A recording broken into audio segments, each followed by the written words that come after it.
السلام علیکم، آپ دیکھ رہے ہیں پروگرام خبر اور تجزیہ۔ میں ثنا نقوی، پروگرام میں میرے ساتھ موجود ہیں مزمل سروردی صاحب۔ مزمل صاحب بہت شکریہ آپ کا۔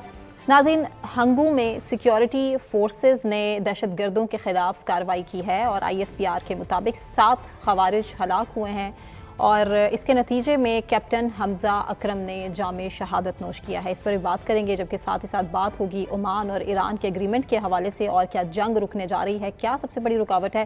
سب سے پہلے مزمل صاحب، ہنگو سیکیورٹی فورسز کی کارروائی ایک کے بعد ایک ہم دیکھ رہے ہیں کہ دہشت گردانہ کارروائیاں ہو رہی ہیں۔ فتنۃ الہندوستان کو ہم مسلسل پاکستان کو بلیڈ کرتا دیکھ رہے ہیں اور ہر گزرتے دن کے ساتھ ہمیں کوئی نہ کوئی بری خبر ہی سننے کو ملتی ہے۔ مزمل صاحب، when it's going to end؟ سب سے پہلے تو کیپٹن حمزہ اکرم کو خراج تحسین پیش کرنا چاہیے۔ وہ he was leading from the front, سب سے آگے، اور اس نے بہادری سے فتنۃ الخارج کا پیچھا کیا، 7 دہشت گردوں کو مارا، انہوں نے مسجد کا تقدس بھی پامال کیا اور وہ بالکل سامنے سے دہشت گردوں کے ساتھ لڑ رہا تھا۔ 27 سال کا ہمارا نوجوان ہے، نارووال سے اس کا تعلق ہے، زندگی کی ابھی بہاریں اس نے دیکھی نہیں ہیں اور قوم پر اپنی جان قربان کی ہے۔ ہمارے ہاں بہت سارے لوگ جو کہتے ہیں کہ شہداء کی کیا ویلیو ہے، ذرا پوچھیں نا کیپٹن حمزہ اکرم کے گھر والوں سے جا کر کہ 27 سال کے نوجوان کی شہادت کیسے گھر والے ریسیو کرتے ہیں اور ان پر یہ خبر کیسے گزرتی ہے کہ بیٹے نے پاکستان پر جان قربان کی ہے۔ اور میرے خیال میں یہ پاک فوج کے روشن چہرے ہیں جو اپنے وطن پر جان قربان کرنے کو فخر سمجھتے ہیں، جو دشمن کے سامنے سینہ تان کے کھڑے ہوتے ہیں اور اس کو بھی کوئی بھاگنے کا راستہ نہیں دیتے۔ یہاں بھی وہ لوگ بھاگ رہے تھے فتنۃ الخارج، انہوں نے مسجد میں پناہ لے کے مسجد کا تقدس بحال کیا، لیکن کیپٹن حمزہ ان کے پیچھے گیا، ان کو مارنے تک گیا، اس نے ان کو بھاگنے نہیں دیا۔ اور جرأت اور بہادری کی ایک داستان کیپٹن حمزہ نے، ہمارے نوجوان نے کی۔ میرے خیال میں پوری قوم کو کیپٹن حمزہ کو خراج تحسین پیش کرنا چاہیے، ہم سب کو کیپٹن حمزہ پر فخر ہونا چاہیے۔ میں دیکھ رہا تھا کہ آج ساری حکمران وزراء اس کو خراج تحسین پیش کر رہے تھے، لیکن اپوزیشن کے لوگوں کو بھی اسے خراج تحسین پیش کرنا چاہیے، دیگر لیڈرز کو بھی خراج تحسین پیش کرنا چاہیے تھا۔ یہ شہید تو ہمارے مشترکہ شہید ہیں، ان میں تو کوئی ڈویژن نہیں ہے۔ سب سے پہلے تو KP کے CM کو بھی ان کو خراج تحسین پیش کرنا چاہیے تھا، ان کے علاقے ہنگو میں وہ اس نے اپنی جان دی ہے۔ لیکن بہرحال کیپٹن حمزہ نے بہادری اور جرأت کی ایک داستان جو ہے رقم کی ہے اور وہ پاک فوج کے لیے ایک بہت ہی فخر کا مقام ہے اور ان کا نام ہمیشہ پاک فوج کی تاریخ میں فخر سے لیا جائے گا، بہادر نوجوانوں کے طور پہ لیا جائے گا جنہوں نے قوم کے لیے جان دی ہے۔ ہم سب بھی ان کو خراج تحسین پیش کرتے ہیں، ان کے گھر والوں کے لیے صبر جمیل کی دعا کرتے ہیں۔ ویسے تو ان کے گھر والوں کو فخر ہونا چاہیے کہ ان کا بیٹا جو ہے وہ قوم پر، پاکستان پر اس نے اپنی جان قربان کی ہے اور وہ شہید کی جو موت ہے وہ قوم کی حیات ہے۔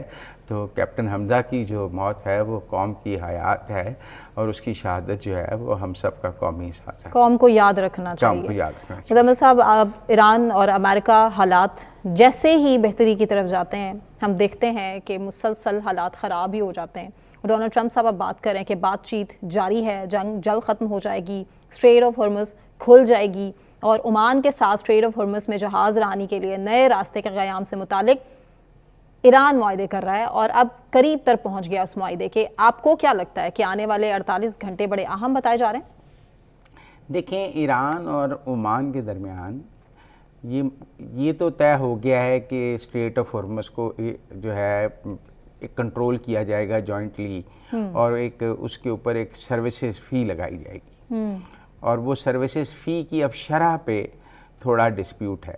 ایرانی کہتے ہیں کہ 7% لگایا جائے کہ جس شپ پہ جتنا مال ہو اس کا 7% جو ہے وہ سروس فی لی جائے، اور عمان کا موقف ہے کہ انٹرنیشنل سٹینڈرڈ جو ہے وہ 3% کا ہے، تو آپ 3% لیں، آپ 7% نہ لیں۔ تو ایک تو عمان اور یہ جو ہمیں روز ڈیلے نظر آ رہا ہے، ان پرنسپلی تو دونوں ایران اور عمان ایگری کر گئے ہیں سروس فی لگانے پر، اور وہ اس پر کسی حد تک امریکہ نے بھی کہا ہے کہ لگا لیں سروس فی، لیکن ٹیکنیکل بات یہ ہے کہ اس کی شرح پہ ابھی ڈسپیوٹ ہے۔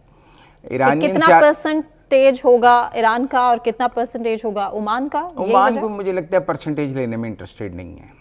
عمان کے پاس تیل ہے، عمان بہت امیر ملک ہے اور عمان تو یہ چاہتا ہے کہ اسٹریٹ آف ہرمز کھل جائے اور ٹریفک سارے GCC کنٹریز کے لیے وہ یہ کر رہا ہے کہ اس کو کھول دیا جائے اور سب کا تیل یہاں سے گزرے, گیس گزرے اور سب مل کر چلیں. اور عمان کو سارے GCC کنٹریز کا آشیرواد بھی حاصل ہے, اور GCC جو کنٹریز ہیں انہوں نے ہی امریکہ کو کہا ہے کہ آپ عمان کو یہ معاملہ حل کرنے دیں, آپ خود اس میں نہ آئیں. تو ٹیکنیکلی مذاکرات تو عمان اور ایران کے ہو رہے ہیں اسٹریٹ آف ہرمز پہ. روز خبر آتی ہے کہ آج معاہدہ سائن ہو جائے گا. عمان میں جو ذرائع ہیں, میری ان سے بات ہوئی ہے, وہ کہتے ہیں کہ ایک ڈرافٹ جو ایگری کیا ہے وہ ایران گیا ہے, لیکن وہاں سے ابھی ان کی مشتبہ خامنائی تک ایکسیس نہیں ہو پا رہی, اور وہاں سے ابھی منظوری نہیں آئی ہے. ایران کی حکومت روزانہ کہتی ہے کہ جی وہ ہم منظوری کا انتظار کر رہے ہیں, منظوری کا انتظار کر رہے ہیں. اور آپ کو پتہ ہے پچھلے دنوں ایرانی صدر نے بھی کہا تھا کہ مشتبہ خامنائی صاحب سے رابطہ کرنے میں مشکلات ہوتی ہیں. تو 2-3 دن سے وہ رابطے کا فقدان کی وجہ سے معاہدے کا اعلان نہیں ہو پا رہا, ورنہ سب یہ سوچتے ہیں کہ آج اعلان ہو جائے گا, کل اعلان ہو جائے گا. تو اب ایران جو ہے اس نے اس ڈرافٹ کا جواب دینا ہے عمان کو, جو دونوں کے درمیان ایگری ہوا ہے, جس کی اپروول لینے کے لیے ایرانی وزیر خارجہ واپس ایران گئے تھے, اور ابھی تک انہوں نے اس کی اپروول وہ وہاں سے حاصل نہیں کر سکے. لیکن ٹیکنیکل بات یہ ہے کہ ٹول نہیں لگ رہا, ایک سروس فی اس کو نام دیا جائے گا کہ جی وہ وہاں پہ جو میری ٹائم سروسز ہیں, کوئی انوائرمنٹ کی کوئی جہاز پھنس جاتا ہے اسے نکالنا بھی پڑتا ہے, تو اس سب کی ان سب سروسز کی ایک فی ہوگی, جو اور بھی کئی جگہ لگی ہوئی ہے, کئی جگہ والنٹیرلی ہے, کئی جگہ لگی ہوئی ہے. تو وہ سروس فی لگانے کی, لیکن شرح پہ ابھی بھی ڈسپیوٹ ہے. عمان 3% کہہ چاہتا ہے کہ 3% لگے, اور چاہے وہ ایران ہی لے لے. ایران 7% لینا چاہتا ہے. ایران کا خیال ہے کہ 7% از اے گڈ اماؤنٹ, لیکن اب لیٹس سی کہ اینڈ پہ ایران اور عمان کے درمیان کس شرح پہ اتفاق ہوتا ہے. امریکہ بھی اس کا انتظار کر رہا ہے, عرب ممالک بھی اس کا انتظار کر رہے ہیں, دنیا بھی اس کا انتظار کر رہی ہے. امریکہ نے یہ کہہ دیا ہے کہ جس دن یہ عمان اور ایران کا ایگریمنٹ ہو جائے گا, امریکہ بھی اپنا نیول بلاکیڈ ختم کر دے گا. ادھر سے ایران آبنائے ہرمز کو کھول دے گا, اور جو امریکہ ہے وہ نیول بلاکیڈ ختم کر دے گا. لیکن اس کے ساتھ ساتھ امریکہ نے ایران پر سینکشنز بڑھا دی ہیں, رشیا پر سینکشنز بڑھا دی ہیں, اور جو یہ کہا ہے کہ جو ملک ایران اور رشیا سے تیل خریدیں گے ان پر 100% ٹیرف لگایا جائے گا. اب ایران زیادہ تیل تو چائنا لیتا ہے اس سے, تو وہ چائنا کو 100% ٹیرف کا تھریٹ ہے. رشین آئل بھی انڈیا لیتا ہے اور چائنا لیتے ہیں, ان پر 100% ٹیرف کا خطرہ ہے. انڈیا نے تو رشین آئل لینا بند کر دیا تھا ٹرمپ کے اس کے بعد. ہاں, لیکن چائنا تو رشین آئل بھی بہت زیادہ لیتا ہے, اور ایرانین آئل تو جو ایران کا 90% آئل ہے وہ چائنا لیتا ہے. تو جو یو ایس کی نئی اسٹریٹجی ہے 100% ٹیرف والی, وہ بھی ایک قسم کی اکنامک وار ہے ٹورڈز ایران کے, ایران تیل نہ بیچ سکے. تو ایران کو یہ بھی سمجھ آ گئی ہے کہ اگر سیز فائر ہوگا, جنگ ہوگی, تو سینکشنز تو رہیں گی. تو ایران کا یہ خیال ہے کہ اگر سینکشنز نے رہنا ہے تو پھر تو سروس فی تو 7% ہونی چاہیے نا, تاکہ ہمارا نقصان جو ہے وہ تو پورا ہو جائے. 14 پوائنٹس تھے مزمل صاحب, پیس ایگریمنٹ تھا, وہ کہاں گیا؟ وہ پیس ایگریمنٹ میں دیکھیں اب جو ایشو ہے وہ اسٹریٹ آف ہرمز کا ہے, باقی چیزیں کیونکہ اطلاعات ہیں, امریکی میڈیا بھی اس کو رپورٹ کر رہا ہے کہ ڈونلڈ ٹرمپ اور پیٹ ہیگسیت کے درمیان تھوڑے سے حالات بھی خراب ہو گئے. اور دیکھیں امریکہ کی خاموشی, اس نے بمباری بند کی ہے, بغیر کسی سیز فائر کو اناؤنس کیے بمباری بند کی ہے, اور مسلسل بمباری بند ہے. یقیناً لوگ حیران ہیں کہ امریکہ نے بمباری کیوں بند کی ہے, اور پھر ڈونلڈ ٹرمپ صاحب تو بڑے بڑے بیانات دیتے ہیں, اب وہ لڑائی کی بات نہیں کرتے, وہ کہتے ہیں معاہدہ. تو کچھ لوگوں کا خیال ہے کہ امریکہ کے جو میزائلز اور بامز ہیں وہ کم تعداد میں رہ گئے ہیں, اور اس لیے اب امریکہ زیادہ لڑ نہیں سکتا. پھر امریکن جنرل کی بھی کین کی بھی یہ بات آئی ہے کہ امریکہ کو اس جنگ میں سے اب نکل جانا چاہیے. بیسز بھی بڑے برے طریقے سے ڈیمیج ہوئی ہیں, اس لیے امریکہ اب یہ جنگ آگے لڑنے کی پوزیشن میں نظر نہیں آتا, کیونکہ اس کے اتحادی جو ہیں نا عرب, وہ بھی اب مزید جنگ نہیں چاہتے, وہ تھک گئے ہیں. کیونکہ سب سے زیادہ تو وہ متاثر ہوئے نا, امریکہ کو کوئی فرق نہیں پڑا, اور ان کو سمجھ آ گئی ہے کہ امریکہ جیت نہیں سکتا نا. دیکھیں پہلا گیس تو جب یہ جنگ شروع ہوئی تھی یہ تھا کہ امریکہ تو چٹکی میں ایران کو شکست دے دے گا. امریکہ کے آگے ایران کی کیا پوزیشن ہے, لیکن وقت نے ثابت کیا کہ امریکہ ایران کو مکمل شکست نہیں دے سکتا. امریکہ ایران کو کمزور ضرور کر سکتا ہے, اس کا نقصان کر سکتا ہے, شکست نہیں دے سکتا. رجیم بھی نہیں چینج ہوئی, اسٹریٹ آف ہرمز بھی نہیں کھلا, اور جو ایران نے اپنے ریٹ قائم کرنی تھی وہ کی. تو لہٰذا اب امریکہ بھی وہاں سے ایگزٹ چاہتا ہے، عرب بھی چاہتے ہیں کہ اسٹریٹ آف ہرمز کھل جائے، چاہے ٹول لگ جائے، چاہے سروس فی لگ جائے، کچھ لگ جائے، لیکن اسٹریٹ آف ہرمز کھل جائے۔ اور فریز ایسٹس کے معاملے میں کیا ہے اطلاعات اور خبریں؟ نہیں، ابھی میرا خیال ہے وہ سیکٹری آف وار رہیں گے، مجھے وہ جاتے نظر نہیں آ رہے ہیں، وہ کچھ جرنیلوں کو اور ہٹا رہے ہیں، نہیں ایسٹس جو فریز ہیں ایران جو کے وہ بھی واپس یورپ میں ان کے کچھ کرنے میں جرنیل ہیں ان کو وہ سیک کر رہے ہیں، لیکن اوورآل مجھے بھی سیکٹری آف وار جاتے نظر نہیں آ رہے۔ بالکل ٹھیک ہے، بریک لیتے ہیں، بریک سے واپس آنے کے بعد کنٹینیو کریں گے، ہمارے ساتھ رہیں۔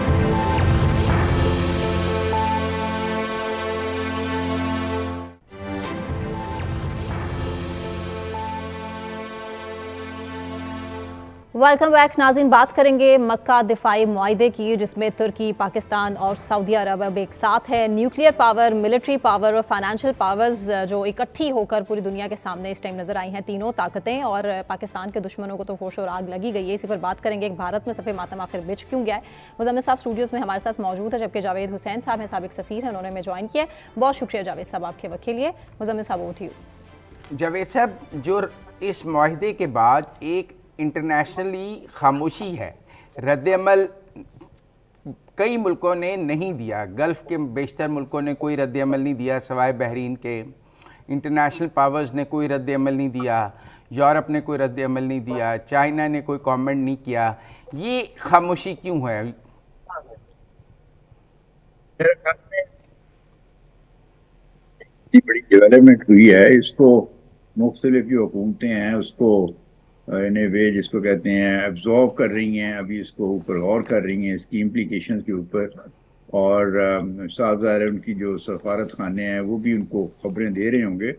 تو عموماً حکومتوں کو 1-2 دن لگتے ہیں اپنا ویل کنسیڈرڈ ریئیکشن دینے میں، لیکن سوال سب سے بڑا تو یہ ہے کہ یہ جو ہمارے جو 3 ممبر ممالک ہیں اس کے اور خطے کے لیے اس کی امپلیکیشنز کیا ہیں۔ وہ جو بڑی اچھی ڈیولپمنٹس ہیں اس لحاظ سے کہ یہ جو سعودی عربیہ، ترکی اور پاکستان کے درمیان اس معاہدے کی وجہ سے آپس میں دفاعی میدان میں تعاون بنانے میں بہت مدد ملے گی۔ دوسرا یہ ہے کہ اس سے کوئی اگر پوٹینشیل اگریسر ہے تو اس کو ایک ڈیٹرنٹ ایفیکٹ ہوگا اس کے اوپر، کہ اس کو پتہ یہ لگ جائے گا کہ اگر ایک ملک کے اوپر کسی کوئی ملک حملہ کرتا ہے یا اس کو نقصان پہنچانے کی کوشش کرے گا تو وہ دوسرے 2 ممالک بھی اس کی مدد پہنچانے کے لیے تیار ہوں گے۔ اور تیسرا جو ہم سمجھ سکتے ہیں کہ جو یہ خطہ ہے پرشین گلف ریجن اور مڈل ایسٹ، اس میں اس دفاعی معاہدے کی وجہ سے جو ہے امن اور ثبات یعنی پیس اینڈ اسٹیبلٹی کو اسٹرینگتھن کرنے میں مدد ملے گی۔ اور چوتھی جو چیز ہے وہ یہ ہے کہ جب امن کو فروغ ملے گا، آپس میں ان 3 بڑے ممالک جو ہیں اس خطے کے، ان میں آپس میں تعلقات کی بہتری ہوگی، تو پھر دفاعی میدان کے علاوہ ان کو اکنامک اور اقتصادی و تجارتی میدانوں میں بھی آپس میں ان کے تعلقات بہتر سے بہتر ہوں گے۔ میرا خیال میں یہ معاہدہ ہر لحاظ سے ایک خوش آئند ڈیولپمنٹ ہے، اور تینوں ممبر ممالک نے یہ بالکل کھل کے کہا ہے کہ یہ جو معاہدہ ہے یہ کسی ایک ملک کے خلاف یہ جو ہے اس کے خلاف نہیں ہے، کہ کوئی اس کی اگریسو انٹینشن نہیں ہے، بلکہ انہوں نے کہا ہے کہ یہ تو معاہدہ جو ہے ڈیفینسو ان نیچر ہے، کہ اگر ایک ملک پہ حملہ ہوتا ہے تو وہ ایک ممبر اسٹیٹ پہ حملہ ہوتا ہے تو وہ سارے تینوں ممالک کے اوپر حملہ سمجھا جائے گا۔ تو اس سے ہی نظر آ رہا ہے کہ یہ بیسیکلی یہ جو معاہدہ ہے یہ دفاعی نوعیت کا ہے، یہ اوفینسو ٹائپ کا نہیں ہے۔ پر ایرانین رد عمل تو یہ ہے کہ اٹس اے پیپر ڈاکومنٹ، اور ایسے پیپر ڈاکومنٹ سے کوئی سیکیورٹی گارنٹی نہیں ہوتی ہے۔ نہیں، میرے خیال میں یہ ان کے ایک پارلیمنٹ کے ممبر نے بیان دیا ہے جس کو ہمیں بہت زیادہ ایگزیجریٹ نہیں کرنا چاہیے، یہ ان کا آفیشیل ورژن نہیں ہے۔ آفیشیل ورژن آپ کو یہ دیکھنا چاہیے کہ پچھلے سال جب پاکستان اور سعودی عربیہ نے آپس میں ایک strategic defence cooperation agreement sign کیا تھا تو اس وقت پریزیڈنٹ پزشکیان نے اس کو ویلکم کیا تھا۔ تو ہمیں ایک ممبر آف پارلیمنٹ جس نے ہو سکتا ہے اپنی ذاتی کوئی رائے دی ہو یا اپنی ذاتی تھنکنگ کو ریفلیکٹ کر رہے ہوں وہ کیا ہو، ورنہ پاکستان کے ساتھ ایران کے بڑے اچھے تعلقات ہیں، ایران کے ترکی سے اچھے تعلقات ہیں، اور سعودی عربیہ کے ساتھ بھی تعلقات پچھلے 2-3 سال سے بہتری کی طرف جا رہے تھے۔ تو اس لیے ایران کو کوئی اس سے ایسے خطرات کا جو ہے میرے خیال میں اندیشہ نہیں ہونا چاہیے اور نہ ہے. اور اب مزید جب ڈپلومیٹک چینلز کے ذریعے جو ہے چیزوں کو کلیریفائی کیا جائے گا تو میرے خیال میں ایران کی تسلی ہو جائے گی کہ اس معاہدہ کے ہونے سے خطے میں امن و ثبات کو فروغ دینے میں مدد ملے گی.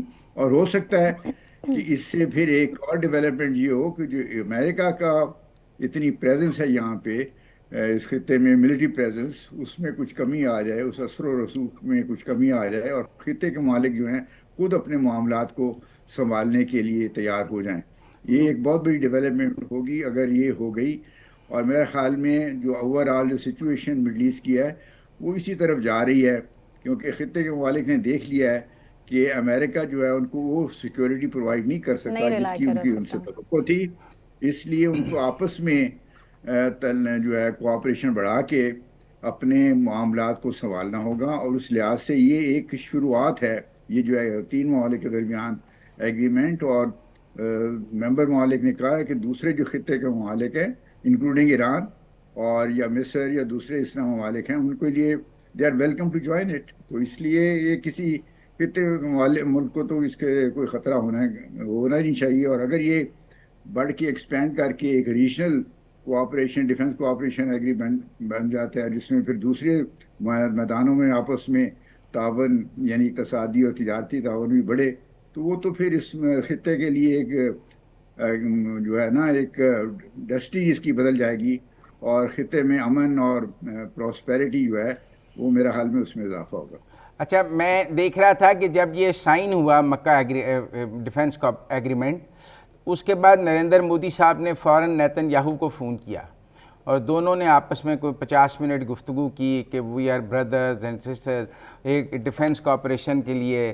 اور اس کے لیے ہو سکتا ہے انہوں نے اپنی ڈومیسٹک پالیٹکس کو ذرا کرنے کے لیے کہ ہمارے پاس بھی دفاعی اتحادی ہیں، یا آپ دیکھتے ہیں کہ اسرائیل اور انڈیا بھی پھر ان کی اس ساری گفتگو کو نیتن یاہو نے کوٹ ٹویٹ بھی کیا اور دونوں ٹویٹر پہ ایک دوسرے کو بھائی کہہ رہے تھے. تو اس کو آپ کیسے دیکھتی ہیں؟ دیکھیے جی، یعنی ریسنٹ پاس میں دیکھا ہے کہ انڈیا اور اسرائیل کی جو روابط ہیں، جو تعلقات ہیں، وہ زیادہ سے زیادہ قریب آتے جا رہے ہیں. آپ کو یاد ہوگا پچھلے چند مہینوں پہلے جو ہے وہ مودی صاحب نے تیل اویو اسرائیل کا دورہ بھی کیا تھا اور اس میں بھی اپنا جو باہمی تعاون مختلف میدانوں میں بڑھانے کی ایک فیصلے کیے گئے تھے. تو یہ جو اب آپ دیکھیں کہ اس جو ایگریمنٹ جس کا انہوں نے پہلے ٹرائی لیٹرل ایگریمنٹ کا ذکر کیا ہے، اس کا ایک بہت بڑا ایفیکٹ یہ ہے کہ ڈیٹرنٹ ایفیکٹ ہے کہ کوئی پوٹینشیل اگریسر کو 3-4 دفعہ سوچنا پڑے گا کئی دفعہ کہ بھئی وہ اس میں کسی ممبر ملک کے اوپر کوئی دفاع اس کے خلاف کوئی اگریسو قسم کا کوئی آپریشن کرے یا نہ کرے. تو اس میں انڈیا بھی شامل ہے. اگر خدا نخواستہ انڈیا پاکستان کے خلاف کوئی ایک اگریسو ایکشن لینے کی سوچتا ہے تو اس کو یہ پھر اس کو ذہن میں رکھنا ہوگا کہ اس کے پیچھے اب سعودی عربیہ اور ترکیہ بھی کھڑے ہیں، یا اگر اور دوسرے ملک ہے اس کے خلاف کوئی ایکشن ہوتا ہے تو پاکستان اور ترکیہ جو ہے سعودی عربیہ کے ساتھ کھڑے ہوں گے. تو اس لحاظ سے اس دفاعی اس قسم کی جو ارینجمنٹ دفاعی ہوتی ہے اس کا ایک سائیکولوجیکل ایفیکٹ بھی ہوتا ہے. جو پوٹینشیل اگریسرز ہوتے ہیں ان کو اپنا ارادوں کے اوپر یا اپنے عزائم کو تکمیل کرنے کے لیے وہ سمجھتے ہیں کہ اب زیادہ مشکلات کا ان کو سامنا کرنا پڑے گا. تو یہ تو کوئی حیرانی والی بات نہیں ہے کہ اس ایگریمنٹ سے اس لیے اسرائیل کو بھی بڑی تشویش ہوئی ہوگی اور ہندوستان کو بھی ہوئی ہوگی. ہندوستان کو اس لیے کہ پاکستان کی پوزیشن سیاسی طور پہ، دفاعی طور پہ اور میں سمجھتا ہوں اقتصادی طور پہ پہلے سے زیادہ مضبوط ہو گئی ہے اس ایگریمنٹ کی وجہ سے. اور اسرائیل کو بھی یہ پتہ چل گیا ہے کہ وہ دفاع جو اس کے مڈل ایسٹ میں ایکسپینشنزم کے عزائم تھے، اب اس کے خلاف 2 بڑے اسلامی ممالک سعودی عربیہ کے علاوہ بھی اس میدان میں آ گئے ہیں اور اس کو وہ جو اپنے مظلوم عزائم ہیں ان کو مکمل کرنے کے راستے میں ایک بہت بڑی اس کی رکاوٹ ہوں گے. امریکہ اس کو کیسے دیکھ رہا ہوگا؟ امریکہ کی خاموشی امریکہ اس کو کیسے دیکھ رہا ہوگا؟ میرا خیال میں امریکہ کو اپنی غلطیاں جو انہوں نے کی ہیں پچھلے سال ڈیڑھ میں ایران کے ساتھ تعلقات کو ڈیل کرنے میں یہ اب ان کو اس کا خمیازہ بھگتنا پڑ رہا ہے. پچھلے سال انہوں نے جب ان کے درمیان ایران اور یو ایس کے درمیان نیوکلیر ایشو پہ نیگوشیشن ہو رہی تھی, پروگریس ہو رہی تھی, تو اس وقت دونوں اسرائیل اور امریکہ نے ایران پہ حملے کیے. اور پھر اس دفعہ پھر دوبارہ جب نیگوشیشنز نیوکلیر ایشو پہ ہو رہی تھی عمان کے تعاون سے, تو پھر 28 فروری کو انہوں نے امریکہ نے اور اسرائیل نے پھر دوبارہ حملے کیے. تو اس سے اور پھر اس کے نتیجے میں جو مختلف اس خطے کے ممالک ہیں ان کو امریکہ وہ سیکیورٹی پرووائڈ نہیں کر سکا جہاں اس کے ملٹری بیسز تھے جو اس ممالک کی حکومتیں جن کی توقع کرتی تھیں. تو اس کا اوور آل امپریشن یہ ہوا ہے کہ یہ اس خطے کے ممالک جو ہیں وہ امریکہ کے اوپر صرف امریکہ کے اوپر انحصار نہیں کر سکتے, ان کو اپنا تعاون بڑھانا پڑے گا, اپنے جو اقتصادی اور دفاعی قوت ہے اس میں اضافہ کرنا پڑے گا, ایگریمنٹس اپنے جو ہم خیال اور دوست ملک ہیں ان کے ساتھ کرنے پڑیں گے, بجائے سے کہ صرف سارا وہ اپنا جو انحصار ہے وہ ایک ڈسٹنٹ پاور جو امریکہ ہے اس کے اوپر ڈال دیں. تو یہ ایک امپریشن ابھرا ہے, اور یہ دفاعی جو ٹرائیلیٹرل ایگریمنٹ ہے وہ ٹو سم ایکسٹینٹ اس امپریشن کا, اس قسم کی جو آراء آ رہی ہیں اس کا ایک نتیجہ ہے. اور یہ اگر چیز آگے چلتی گئی تو میں سمجھتا ہوں کہ it will actually result in reduction of American influence and presence in the Middle East region in the long run. یہ کوئی ایک دو مہینوں میں, ایک دو سال میں تو نہیں ہونے لگا, لیکن آہستہ آہستہ پھر جو خطے کے مالک ہیں اگر وہ آپس میں اپنے معاملات کو پرامن طریقے سے اپنا سنبھال لیں گے تو پھر ان کو کیا ضرورت ہے کہ امریکہ کو کہیں کہ وہ اپنے ملٹری اڈے وہاں پہ مختلف ممالک میں بڑھائے. چائنا اور رشیا اس کو پازیٹیو دیکھیں گے یا ان کے بھی کوئی تحفظات ہوں گے؟ میرا خیال میں چائنا اور رشیا تو اس کو ویلکم کریں گے, کیونکہ چائنا بہرحال ایک لحاظ سے تو اس سے خوش ہوا کہ اگر امریکہ کی پریزنس اور انفلوئنس جو ہے مڈل ایسٹ ریجن میں کم ہوتا ہے اس دفاعی معاہدہ کی وجہ سے, تو وہ تو ایک لحاظ سے چائنا کے لیے ایک ویلکم ڈیولپمنٹ ہوگی, ایک خوشائند یعنی پیش رفت ہوگی. تو چائنا کو, اور دوسرا چائنا چاہتا ہے کہ اپنے اثر و رسوخ مڈل ایسٹ میں بڑھائے, تو اس کے لیے بھی یہ جو معاہدہ اس ایک لحاظ سے فیوریبل انوائرمنٹ پرووائڈ کرے گا. اور آپ کو یاد ہوگا کہ کچھ عرصہ پہلے چائنا نے سعودی عربیہ اور ایران کے درمیان تعلقات کو امپروو کرنے میں یا بہتر کرنے میں کردار ادا کیا تھا.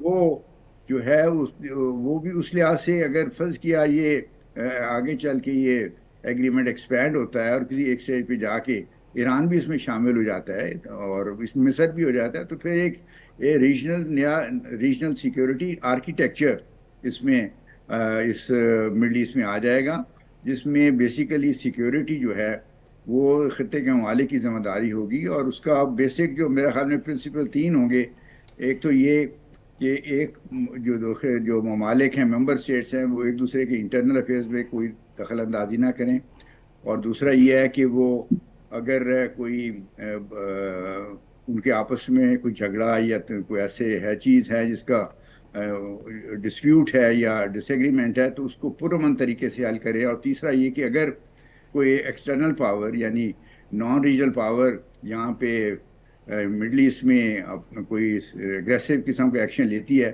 تو وہ اس کے خلاف کامن سیکیورٹی کی خاطر مل کے اس کا مقابلہ کریں. تو اگر اس قسم کے 3 پرنسپلز پہ خطے میں ایک نیا سیکیورٹی آرکیٹیکچر ترتیب ہو گیا, جس میں ہو سکتا ہے کچھ وقت لگے, چند سال لگیں, لیکن میں سمجھتا ہوں کہ حالات کا رخ اسی قسم کے سیکیورٹی آرکیٹیکچر کی طرف ہے, اور سونر اور لیٹر جلد یا دیر خطے کے ممالک اسی ڈائریکشن میں جائیں گے, کیونکہ اسی میں ان کا اپنا مفاد شامل ہے. کچھ لوگ اس کو اسلامی نیٹو کا نام دے رہے ہیں اور کچھ لوگ کہہ رہے ہیں کہ ہرگز اس کو اسلامی نیٹو نہ کہا جائے, یہ اس کو اسلامی نیٹو کہنا غلط بات ہے. آپ کیا سمجھتے ہیں, یہ اسلامی نیٹو ہے یا اسلامی نیٹو نہیں ہے؟ ابھی تو جی اسلامی نیٹو کہنا تو بڑا پری میچور ہے, یہ تو بڑا ایک انیشل سٹیپ لیا گیا ہے جس میں بیسیکلی ابھی تو یہ ہے کہ in case of aggression against one member state تینوں جو ہے مل کے آپس میں کنسلٹیشن کریں گے کہ کس طرح سے اس اگریشن کا مقابلہ کرنا ہے. یہاں پہ کوئی ان لائک نیٹو یہاں پہ کوئی انٹیگریٹڈ کامن کوئی ملٹری کمانڈ نہیں ہے, انٹیگریٹڈ فورس سٹرکچر نہیں, ملٹری فورس کا کوئی سٹرکچر نہیں ہے. تو اس لیے وہ نیٹو والی جو بات ہے وہ تو ابھی بہت دور ہے. ابھی تو یہ ہمیں توقع یا امید یہ کرنی چاہیے کہ جو خطے کے ممالک ہیں وہ آپس میں اس تعاون کو، دفاعی تعاون کو آگے بڑھائیں، اور پھر نہ صرف دفاعی میں بلکہ دوسرے میدانوں میں بھی اپنے تعلقات کو بہتر بنائیں. آپ بار بار خطے کے ممالک کی بات کر رہی ہیں. عمان، قطر، کویت خاموش ہیں. 24 گھنٹے ہو گئے ہیں، انہوں نے کوئی رد عمل نہیں دیا سوائے بحرین کے. یو اے ای کے نہ دینے کی تو شاید سمجھ آتی ہے کہ یو اے ای تو شاید سعودی عرب کے ساتھ کسی ڈیفنس پیکٹ میں نہ جانا چاہے، لیکن قطر، کویت، عمان، جارڈن، جو خطے کے، ایجپٹ بھی لیفٹ آؤٹ ہو گیا، تو وہ سارے ملک تو خاموش بیٹھے ہیں، وہ اس پہ کوئی رد عمل دینے کو تیار ہی نہیں ہے. جی وہ اس لیے کہ جیسے میں نے عرض کیا، اگر وہ پہلے سے تیار ہوتے تو پھر شاید اس ایگریمنٹ میں شامل ہو جاتے. ان کی اپنی ڈفرینٹ پرائرٹیز ہیں، ڈفرینٹ ان کی تھنکنگ ہیں، پالیسیز ڈفرینٹ ہیں، اس لیے وہ فوری طور پہ اس کو ویلکم کرنے کے لیے تیار نہیں ہے اس طرح سے کھل کے جیسے آپ چاہتے ہیں یا میں چاہتا ہوں یا اور یعنی ہم اس قسم کے خیال والے لوگ چاہتے ہیں. اس کی وجہ یہ ہے کہ ہر ملک کے اپنے اپنے مسائل ہیں، اپنی پالیسیز ہیں، اپنی پرائرٹیز ہیں. تو وہ آہستہ آہستہ یہ چیز پھیلے گی. اس کی ایکسپینشن جو ہے، اس قسم کے ریجنل لیول پہ ایکسپینشن کو آسان کام نہیں ہوگا ایک تو، اور دوسرا یہ بڑا اس میں وقت لگے گا. وہ بھی اس صورت میں اگر تینوں ممالک ہمارے جنہوں نے اس میں شرکت کی ہے وہ اپنے معاملات کو، اپنی پالیسیز کو ایسا بنائیں کہ وہ پھر دوسرے ملک جو ہیں وہ اس میں شامل ہونے میں اپنا مفاد دیکھیں. جیسے اب ایران نے اگر فرض کیا، ایران کی اس وقت پوزیشن ایسی ہے کہ اس سے یہ توقع کرنا کہ وہ فوری طور پہ اس ایگریمنٹ میں شمولیت اختیار کرے گا، میرے خیال میں یہ ریئلسٹک نہیں ہوگا. لیکن ان دا لانگ رن اگر ان کو، ایران کو یہ لگا کہ یہ سارے دوست میرے ممالک ہیں، ان کے ساتھ تعاون بڑھانے میں خطے کا بھی اور ان کے اپنے مفاد بھی اس میں پروٹیکٹ ہوں گے، تو پھر وہ بھی ہو سکتا ہے اپنی پوزیشن کو ریکنسیڈر کریں اور اس میں جوائن ہونے کی کریں. یا اسی طرح مصر ہے، مصر بھی الٹیمیٹلی ہو سکتا ہے جس نے آپٹ آؤٹ کیا ہے اکارڈنگ ٹو رپورٹس. انہوں نے پہلے ان کی شاید ارادہ تھا، پھر آخر وقت پہ انہوں نے آپٹ آؤٹ کیا. لیکن وہ دیکھنا یہ ہے کہ آگے چل کے اب یہ تینوں والے کس طرح سے اپنی پالیسیز وضع کرتے ہیں. امریکہ کس طرح سے ریئیکٹ کرتا ہے. کیا امریکہ جس کو فی الحال تو اس کا انفلوئنس جو ہے میرا خیال میں اس کو ایک بہت، یا اس کی امیج کو، جو انونسبلٹی کی اس کی امیج تھی کہ وہ سپر پاور ہے، وہ ایک مڈ لیول پاور نے ان کو اچھا خاصا ان کا مقابلہ کیا ہے. تو وہ جو ہے اس وجہ سے وہ ان کو پتہ چل گیا کہ جو انہوں نے پالیسی جو حملے کیے ہیں اس سے ان کی امیج کو بہت ریجن میں بھی اور گلوبلی بڑا نقصان پہنچا ہے. تو اگر وہ بھی اپنی پالیسی کو ریکنسیڈر کریں، ہو سکتا ہے وہ ultimately you never know after a few years they may even decide to withdraw from Middle East. تو اس صورت میں جو ہے پھر حالات کچھ اور بہت صورت اختیار کریں گے، اور ہو سکتا ہے پھر خطے کے دوسرے ممالک بھی ان چیزوں کو دیکھتے ہوئے اپنا جو مفاد ہے وہ باہمی تعاون میں دیکھیں، بجائے اس کے کہ امریکہ کے اوپر انحصار کریں اور انٹرسٹ شو کریں. بہت شکریہ جاوید حسین صاحب. مزمل صاحب بریک لیتے ہیں، بریک سے واپس آنے کے بعد کنٹینیو کریں گے.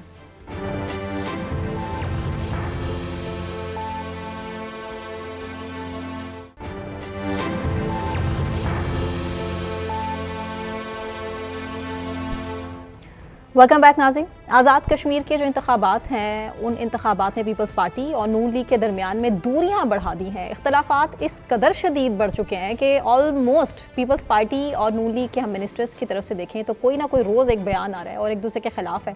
اب رانا ثناء اللہ صاحب نے بھی بلاول صاحب کو جواب دیتے ہوئے کہا ہے کہ الٹی گنتی والے خود بھی سیدھے ہو جائیں اور ان کی گنتی بھی سیدھی ہو جائے گی، جبکہ بلاول صاحب کہہ رہے ہیں کہ اصل لڑائی اسلام آباد کی ہے اور لاہور کی ہے اور یہ خاندان کا مسئلہ ہے، حکومت جانے والی ہے. اب حکومت کس کی جانے والی ہے یہ تو مزمل صاحب میں آپ ہی سے پوچھوں.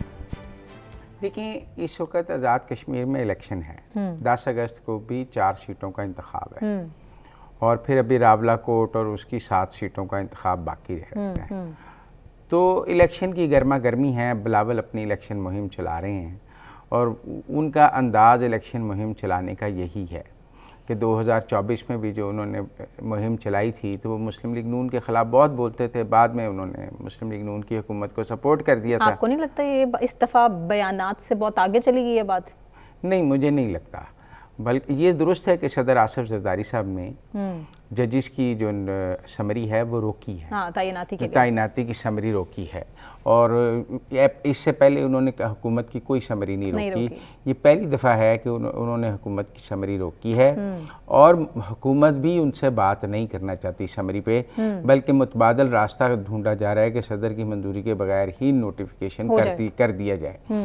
تو ٹیکنیکل اسی لیے اسلام آباد ہائی کورٹ میں اس حوالے سے ایک رٹ بھی کی گئی ہے کہ کیا صدر کی منظوری کے بغیر بھی وزیر اعظم کی ایڈوائس پہ، کیونکہ آئین یہ کہتا ہے کہ صدر نے وزیر اعظم کی ایڈوائس پر عمل کرنا ہے۔ تو ایک تنازع تو نظر آ رہا ہے مسلم لیگ نون اور پیپلز پارٹی میں، لیکن طلاق نظر نہیں آ رہی۔ اچھا، حکومت سنبھالتے ہی ہم نے دیکھا کہ اتحادی دونوں تھے، لیکن دونوں کے درمیان میں کچھ نہ کچھ رہا، سردی گرمی ہوتی رہی، لیکن کچھ دے کی پالیسی کے بعد ہم نے دیکھا کہ صورتحال مینج بھی کر لی گئی۔ اب آپ کو کیا لگتا ہے کہ صورتحال مینج ہو پائے گی یا پھر بس؟ دیکھیں، پیپلز پارٹی نے ایک فیصلہ کرنا ہے کہ وہ حکومتی بینچوں سے اٹھ کر اپوزیشن کے بینچز پر جا کے بیٹھ جائیں۔ یہ ایک فیصلہ ہے جو وہ کر سکتے ہیں۔ پی ٹی آئی کے ساتھ؟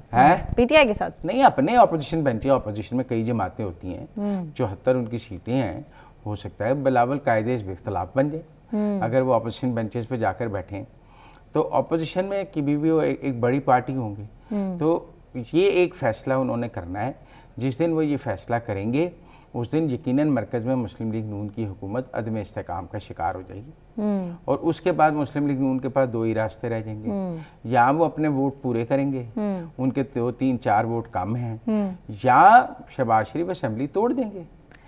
مطلب صاحب ایک چیز تو آپ بیچ میں سے مس کر رہے ہیں نا، کیا؟ یہ تو تبھی ممکن ہو پائے گا جب اسٹیبلشمنٹ کا آشرواد ہوگا، تو ابھی تو صورتحال کچی پکی سی لگ رہی ہے، میں جو کہہ سکتی ہوں، کچھ ہو رہا ہے، کچھ نہیں بھی ہو رہا، ابھی تو خبریں افواہیں تو بڑی گرم ہے۔ ابھی تو اسٹیبلشمنٹ پھر نون لیگ کے ساتھ لگ رہی ہے، یہی گلا 5 سال پورے کرے گی محسن نقوی صاحب، جس کی طرف اشارہ کرے 5 سال پورا کرے۔ محسن نقوی صاحب کا بھی سافٹ ویئر اپڈیٹ ہوا، ورنہ ایک تقریر تو ان کی ایسی تھی کہ سارا نظام بیٹھ چکا ہے، اور اس کے بعد انہیں صفائیاں دینی پڑ رہی۔ دفعہ انہوں نے کہا کہ 5 سال نظام چلے گا، کوئی تبدیلی نہیں ہو رہی، یہ وزیر اعظم بھی 5 سال رہے گا، یہ کابینہ بھی 5 سال۔ اچھا، انہوں نے ادھر ادھر کے لوگوں کا بھی اشارہ کیا کہ ان کی باتوں پہ کان نہ دھریں، وہ کون تھے؟ یہ مجھے نہیں پتا، پر ان کی اپنی تقریر پہ تو ہم کان دھر سکتے ہیں نا، کہ ان کی تقریر پر بھی کان نہ دھریں۔ سارا طوفان تو ان کی تقریر لے کے آئی، تو ان کی تقریر کو ہی بعد میں انہوں نے اپنی تقریر کو ریبیٹل کیا۔ لیکن مجھے لگتا ہے کہ مسلم لیگ نون اور جب یہ آزاد کشمیر کے انتخابات ختم ہو جائیں گے تو مسلم لیگ نون اور پیپلز پارٹی کے درمیان جو لڑائی ہے وہ بھی ختم ہو جائے گی، اور پھر آپ کو اسلام آباد میں چیزیں سیٹل ہوتی نظر آئیں گی۔ ابھی میرے خیال میں سب جو امپائر ہے وہ بھی الیکشن کی گرما گرمی کو انجوائے کر رہا ہے، لیکن اس گرما گرمی کا ایک فائدہ ہوگا کیا کہ پی ٹی آئی کا بائیکاٹ ارریلیونٹ ہو گیا، لگا بڑا جینون الیکشن ہے نون اور پیپلز پارٹی کے درمیان، اتنی لڑائی ہو گئی کہ ہم یہ مان رہے ہیں کہ دونوں جینونلی لڑ رہے ہیں، اور ایک فیئر الیکشن کی بات ہونے لگی، ایک دوسرے پہ الزامات ہو گئے، تو وہ جو پی ٹی آئی کا بائیکاٹ کا ہم نے ڈسکشن کرنی تھی وہ ختم ہی ہو گئی ہے۔ اب صورتحال آئی پی پی کی بھی بات کرنی تھی، آئی پی پی بھی بہت کانفیڈنٹ تھی کہ آزاد کشمیر میں آلموسٹ بہت ساری سیٹیں تو لے کے جانے والی ہے، یہ کیا ہاتھ ہو گیا آئی پی پی کے ساتھ؟ آئی پی پی کی ایک لاٹری لگی گلگت میں، دوسری نہیں لگی، ایسے ہی ہوتا ہے، کہیں آپ کی کبھی لاٹری لگ جاتی ہے کبھی نہیں لگتی ہے۔ ان کو تھا کہ وہ کچھ سیٹیں، ان کے کچھ اچھے کینڈیڈیٹ تھے آزاد، جب گھر کی لاٹری ہو تو پھر ڈاؤٹ رہتا ہے، جب اچھے کینڈیڈیٹ تھے لیکن ٹف کینڈیڈیٹ ان کے پاس تھے، 3 4 سیٹوں پہ بہت اچھے کینڈیڈیٹ تھے، لیکن مسلم لیگ نون اور پیپلز پارٹی کا اتنا سخت میچ تھا کہ اس میں آئی پی پی کا کافی نقصان ہو گیا۔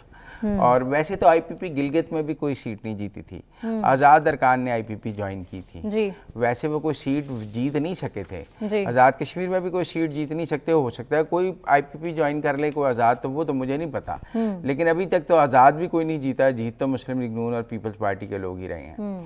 لیکن ابھی یہ بھی کہا جا رہا ہے کہ اب یہ 10 تاریخ کا جو انتخاب ہے اس کے بعد آزاد کشمیر کی حکومت بن جائے گی، اور پھر وہ جو راولہ کوٹ وغیرہ کا